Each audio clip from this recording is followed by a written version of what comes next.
څلوېښتم سوال دی چې د الله تعالی او د بندگانو په منځ کې د رسول الله صلی الله علیه وسلم څه واسطه ده؟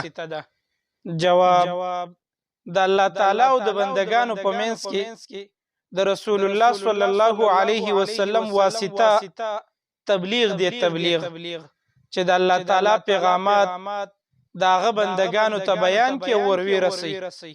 دا د نبی کریم صلی الله علیه وسلم ذمہواری و. د الله تعالی او د هغه د بندگانو په منځ کې د نبی کریم صلی الله علیه وسلم یو واسطه ده. ځکه قرآن مجید په سورة المائده کې الله سبحانه وتعالی فرمایي: یا ایها الرسول بلغ ما انزل الیک. ای زما پیغمبره بلغ تبلیغ وکا، بیان کا ورسوه ما هغه شیزونه انزل الیک چې تا ته نازلیږي. نو د دې وجنه د نبی کریم صلی الله علیه وسلم واسطه هغه د تبلیغ واسطه ده. دغه شانتي حدیث کې راځي، امام مسلم رحمه الله په صحیح مسلم کې دا حدیث نقل کړي. نبی کریم صلی الله علیه وسلم د حجۃ الوداع په موقع صحابه کرامو ته فرمایل: الا هل بلغت؟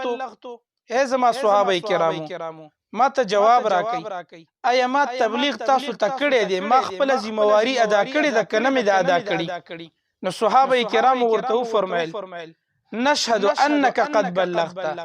موږ ټول د دې خبرې گواهی کوو چې تا د تبلیغ حق ادا کړی دی، موږ ته د تبلیغ کړی دی.